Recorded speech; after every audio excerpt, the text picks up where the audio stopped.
গতকালকে চট্টগ্রামে বিএনপির সমাবেশ হলো, লক্ষ লক্ষ মানুষ এসেছে সমাবেশে। সমাবেশের ভেতর থেকেই 18টা মাইক আর 5 কয়েল তার চুরি হয়ে গেছে। জোরে কোন সুবহানাল্লাহ।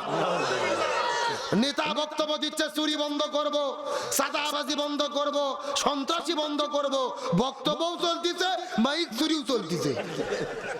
কথা কি বুঝেছেন? তার মানে বোঝা গেল নেতার বক্তব্য দিয়ে চুরি বন্ধ হবে না, আমাদের হুজুরদের ওয়াজ দিয়ে চুরি বন্ধ হবে না। এই সমাজের চুরি বন্ধ করতে গেলে হাত কাটার আইন কায়েম করতে হবে। প্রত্যেকটা গ্রামে গ্রামে যখন চুরি হয় তখন কিছু লোক আসে বলে, হুজুর একটু দোয়া করেন তো হুজুর, এলাকায় খুবই চুরি বেড়ে গেছে, চোর যেন চুরি বন্ধ করে। আমরা হুজুরা দোয়া করি, আল্লাহ এই দেশ থেকে চুরি বন্ধ করে দেন। পিছন দিক থেকে চোরও হাত তুলে বলে আমিন। তার কারণ চোর জানে হুজুর দোয়া করে বাড়ির যে লাখের সর্ষের তেল দিয়ে ঘুম পারবে, এই সুযোগ আমি চুরি করব। কথা কন না গা। আর হুজুর যদি দোয়া বাদ দিয়ে বলতো, শুধু দোয়া দিয়ে কাজ হবে না, এ যুবকেরা হাতে হাতে লাঠি ধরো, রাস্তার মোড়ে মোড়ে রাতের বেলা পওরা দাও, রাতে ঘুমানো যাবে না, দিনে ঘুমাতে হবে, তাহলে চোর কি আমিন বলতো? তোর নাউজুবিল্লাহ বলে মনে করতে এই 14 কিলোর ভেতরে আর কোনো চুরি করা যাবে না। তার মানে বোঝা গেল শুধু হুজুরের ওয়াজ আর দোয়া দিয়ে আর ওই প্রধান নেতার বক্তব্য দিয়ে চুরি সন্ত্রাসী বন্ধ হবে না। চুরি সন্ত্রাসী বন্ধ করতে গেলে কোরআনের নীতিতে এই জমিনে বিচার কায়েম করতে হবে। আগে সর্বপ্রথম হাত কাটা পড়বে আপনাদের এলাকার চেয়ারম্যানের। কার? দেখবেন ঈদের দিনে কি সুন্দর ফতুয়া দেয়, গরু একটা জবে করে গোস্ত এক জায়গায় ঠিক করে এরকম হুজুরদের ডাক দিতে, হুজুর কুরবানি ঈদের গোস্তগুলো ভাগ করে দেন তো। আমি বুখারী শরীফের হাদিসে পড়েছি গোস্ত ভাগ করা 3 ভাগ করা মুস্তাহাব। কয় ভাগ? 1 ভাগ আমি খাবো, 1 ভাগ আত্মীয়স্বজন খাবে, 1 ভাগ পাড়া প্রতিবেশী খাবে। আমার ভাগে কমালের সমস্যা নাই, গরিবরা যেন কম না পায়। কি ফতুয়া ভাই রে, মনে হচ্ছে এই মাত্র জান্নাত থেকে পালিয়ে আসলো। একেবারে দাড়ি পাল্লাতে ভাগ করে, আবার 3 দিন পরে যখন ইউনিয়ন পরিষদে চাল আর গম বন্টন করতে গেছে তখন দাড়ি পাল্লা বাদ দিয়ে ভাঙ্গা বালতি নিয়ে হাজির। ঠিক আছে, আসতে বললেন কেন?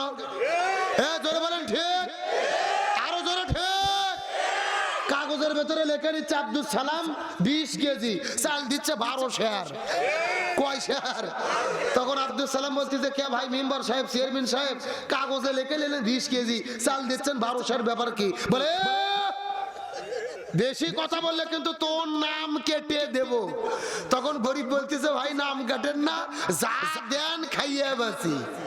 আমার ভাইয়ের আসার জন্য বলি নাই, এই বাংলাদেশের এক চেয়ারম্যান চাল ডাল গম চুরি করার অপরাধে প্রকাশ্য দেবালোকে যদি হাত কাটা হতো আর পুরো বাংলাদেশের টেলিভিশনে লাইভ সম্প্রচার করা হতো, এক চোরের হাত কাটলে এই বাংলাদেশে 30,000 চেয়ারম্যানেরা এমনিতেই তওবা করে ভালো হতে বাধ্য হতো। আর গত 16 বছর স্বৈরাচার হাসিনারা বলে আমরা দেখেছি বিধবা ভাতা, বয়স্ক ভাতা, স্বামী পরিত্যক্তা ভাতা, এই কার্ডগুলো কোনো বুড়ো বুড়ি চাচা চাচি নিতে গেলে 5,000 টাকা হাদিয়ে ঘুষ দিয়ে 6 মাস আগে সিরিয়াল দেওয়া লাগতো। আরো জোরে বলেন। আগে দিতে বয়স্ক ভাতার কার্ড আর এখন বিলি হচ্ছে ফ্যামিলি কার্ড। কথা কোন না, ফ্যামিলি কার্ড, কৃষক কার্ড। কিছু কিছু নেতা বলতেছে এটা এমন একটা কার্ড শুধু এটিএম কার্ডের মতো ঢুকে দেবেন টাকা বাড়াবে, ঢুকে দেবেন টাকা বাড়াবে। এখন লোকজন বলতেছে ভাই টাকা তো বাড়াবে, কয় টাকা? এক নেতা বলতেছে মাসে 2,000, আর একজন বলতেছে 8,000, আর একজন বলতেছে 18,000, আবার এক নেত্রী বলতেছে 25,000, আর একজন বলতেছে কোনো টেনশন নাই, এক কাটে আলু, বেগুন, পেঁয়াজ, মরিচ, লবণ, তেল, হলুদ, মানে কাঠ থাকলে আর কোনো বাজার করার দরকার নাই, কাঠ শুধু পাতিলের মধ্যে ঢুকে দেবেন, রান্না করে খাবেন। ভালো করে বোঝেন, আমি সমালোচনার জন্য বলি না। গরিব দুঃখীদের কার্ড দেন, টাকা দেন, এটা তো ভালো জিনিস, কিন্তু কয় টাকা দেবেন এটাকে জাতির কাছে প্রকাশ করে সঠিকভাবে বলতে হবে। একজন বলতেছে 18,000, একজন বলছে মাসে 8,000, এটা কি ধোঁকাবাজি নয়? সরকারের বিধিনীতিতে আছে লোভ দেখে কারু কাছে ভোট চাওয়া যাবে না। কার্ড দিয়ে যে ভোট চাওয়া হচ্ছে এটা কি লোভ দেখানো হচ্ছে না? হচ্ছে না?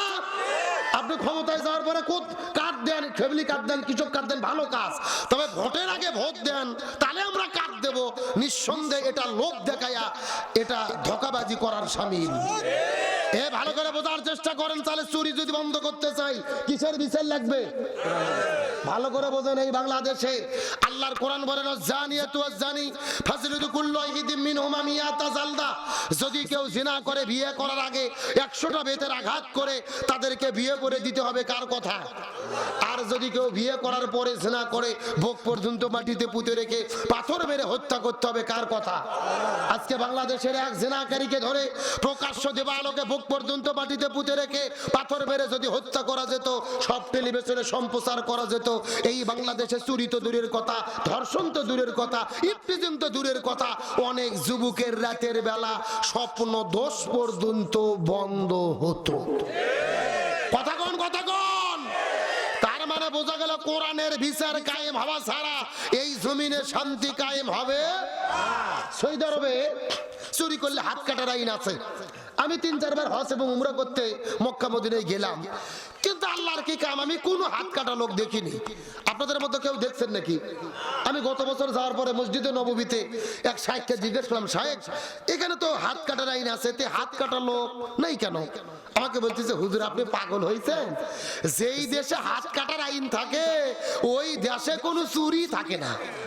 সুবহানাল্লাহ বলেন। তার মানে বোঝা গেল আল্লাহর উদ্দেশ্য কারো হাত কাটা নয়, আল্লাহর উদ্দেশ্য এই জমিন থেকে চুরি বন্ধ করা। আল্লাহর উদ্দেশ্য পাথরে মেরে মানুষ হত্যা করা নয়, আল্লাহর উদ্দেশ্য এই জমিন থেকে জিনা ব্যভিচার বন্ধ করা।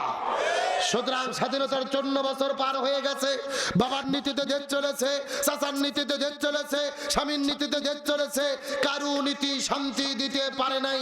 সুতরাং আগামীর বাংলাদেশে শান্তি যদি কায়েম করতে চাই, কারো নীতি দিয়ে কায়েম হবে না। যতদিন না পর্যন্ত আমরা কোরআনের নীতি কায়েম করতে পারবো, ততক্ষণ পর্যন্ত এই জমিনে শান্তি আসতে পারে না। সুতরাং সুদ, ঘুষ, দুর্নীতি, চাঁদাবাজি, রাহাজানি, হত্যা, ধর্ষণ বন্ধ করে আগামীর বাংলাদেশে কল্যাণকামী রাষ্ট্র গঠনের জন্য, ন্যায় এবং ইনসাফ ভিত্তিক সমাজের জন্য কোরআন দিয়ে বাংলাদেশ পরিচালিত হোক। আমরা কি চাই? কারা কারা চাই? দুটো হাত আল্লাহকে তুলে দেখায়।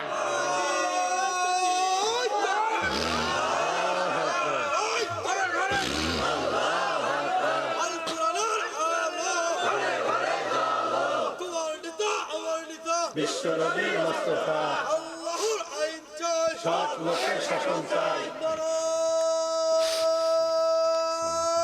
তাকবীর। শেষ করে দিন আর হচ্ছে 5 মিনিট শেষ করে 5 মিনিট আগে জাস্ট বলে যে কারেকশন যে যাবে জাস্ট ব্যাকগ্রাউন্ড যাবে দিয়ে দিব এটার মধ্যে। আলোচনা কি চলবে কি ভাই? আলোচনা চলবে।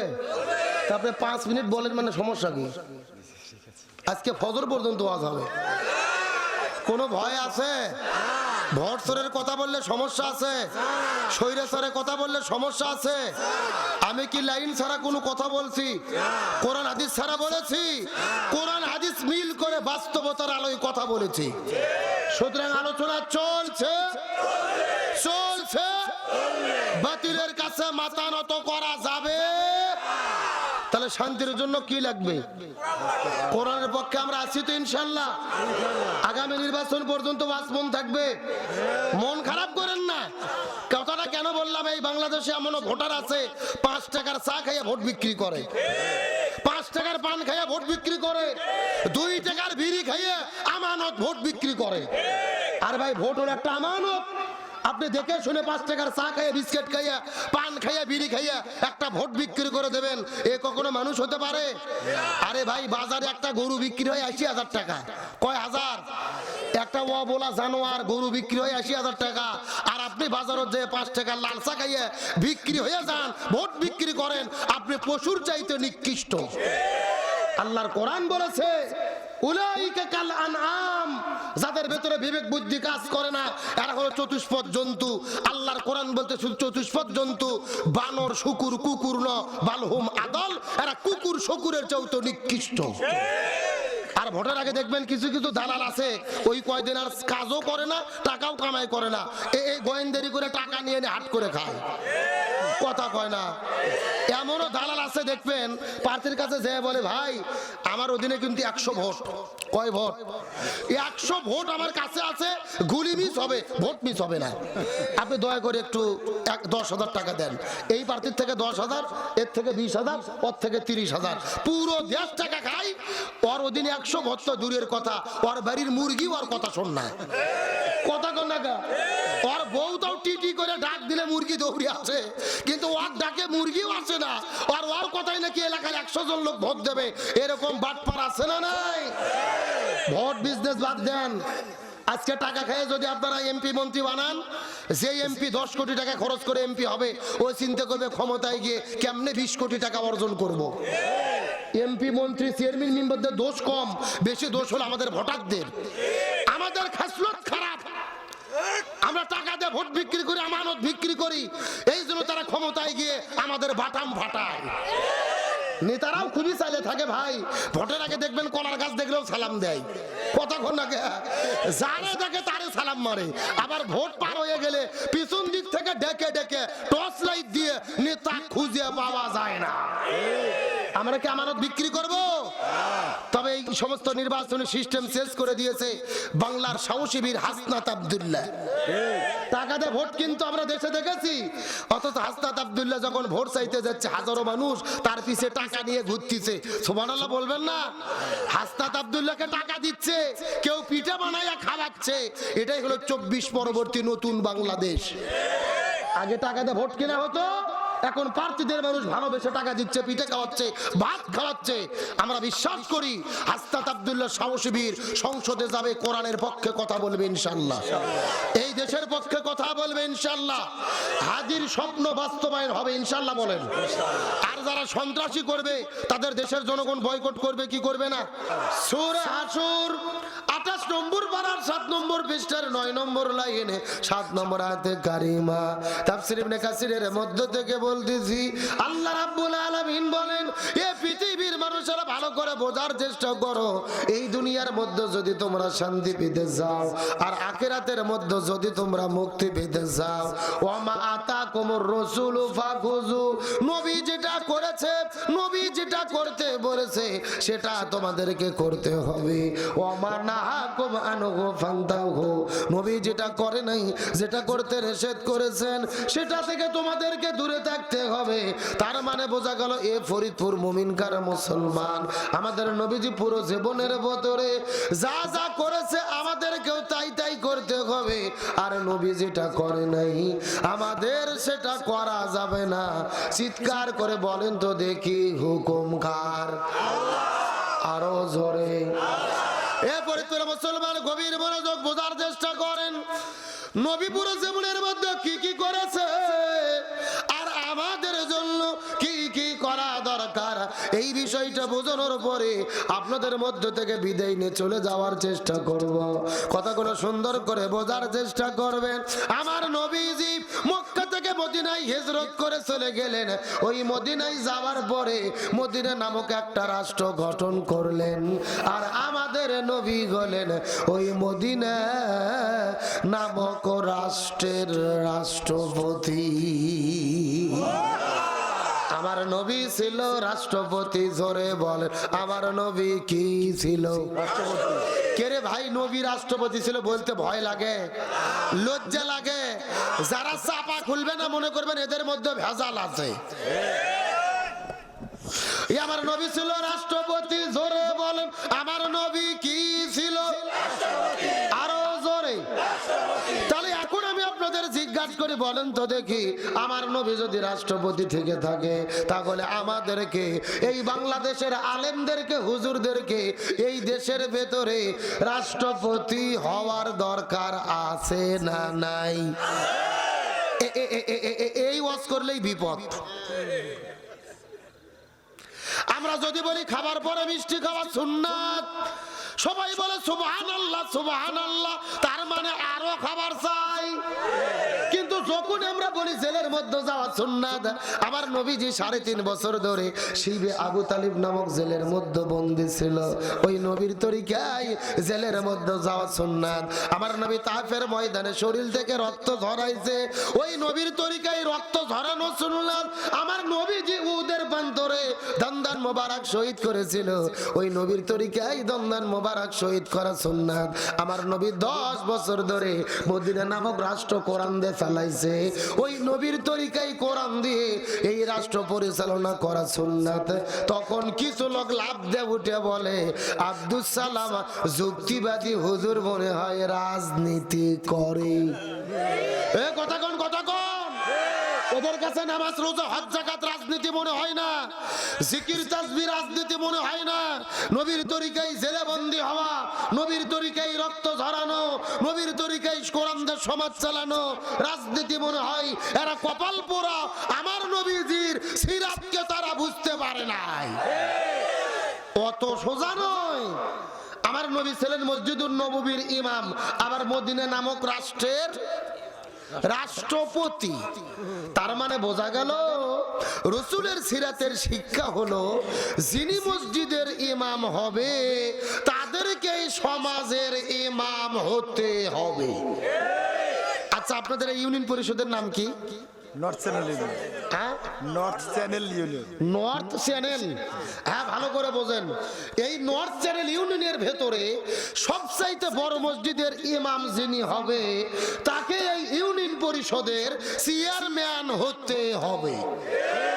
আপনাদের ফরিদপুর সবচাইতে বড় মসজিদের ভেতরে জুমার দিনে যিনি খুতবা দেওয়ার যোগ্যতা রাখে তাকে এলাকা থেকে এমপি হতে হবে। বাংলাদেশের কেন্দ্র মসজিদ বাইতুল মুকাররমের ভেতরে জুমার দিনে খুতবা দেওয়ার যিনি যোগ্যতা রাখে তাকেই বাংলাদেশের রাষ্ট্রপতি প্রধানমন্ত্রী হতে হবে। কথা কি ক্লিয়ার না ভেজাল আছে? কিন্তু আমরা হুজুরদেরকে বাটিয়ে ভাগ করে আলাদা করে দিয়েছি। এরকম হুজুরদেরকে বাটিয়ে ভাগ করে আলাদা করে দিয়েছি যে হুজুরদের কাজ শুধু মসজিদে নামাজ পড়াবে, মাদ্রাসাত বুখারী পড়াবে, পীরের খানকার যে জিকির করবে, বিয়ের দিনে বিয়ে পড়াবে, মানুষ মরে গেলে জানাজা, 7 দিনে গরু জব, 40 দিনে হালু ও রুটি, আর বাইরে কোনো দায়িত্ব নেই। ঠিক? আমরা হুজুরেরা মসজিদ মাদ্রাসা খানকা বাটিয়ে ভাগ করে বাটিয়ে বসে আছি, আর এই সুযোগে জালেমেরা পুরো জমিন দখল করেছে। আরো ধরে বলেন। কত সোজা নয়। আল্লাহ তাআলা সর্বপ্রথম হযরত আদম আলাইহিস সালামকে সৃষ্টি করার আগে বলেছিলেন ওয়াইদ ক্বালা রাব্বুকা লিল মালাইকাতি ইন্নী জাইলুম ফিল আরদি খলিফা। আল্লাহ কিন্তু বলেনি ফিল মসজিদে খলিফা, আমি মসজিদে খলিফা পাঠাবো, ফিল মাদ্রাসাতে খলিফা, আমি মাদ্রাসাতে খলিফা পাঠাবো, ফি খানকায়ে খলিফা, আমি খানকাতে খলিফা পাঠাবো। আল্লাহ বলছে না ফিল আরদি খলিফা, আমি জমিনে খলিফা পাঠাতে চাই। তার মানে বোঝা গেল আলেমদের দায়িত্ব শুধু মসজিদ মাদ্রাসা আর পীরের খানকা নয়, আলেমদের দায়িত্ব কোরআন দিয়ে পুরো জমিনের নেতৃত্ব দেওয়া।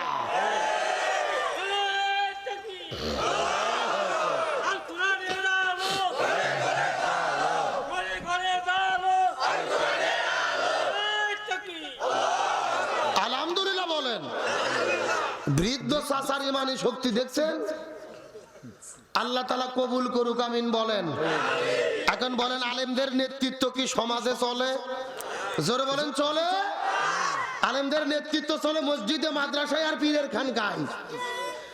বর্তমানে লক্ষ্য করে দেখেন, এইবার বাংলাদেশে একটা প্রেক্ষাপট তৈরি হয়েছিল। আলেম ওলামা ঐক্যবদ্ধ হতে গিয়েছিল, জনগণ আনন্দিত হয়েছিল, কিন্তু আলেমদের ঐক্য যখন ভেঙে গেল জাতি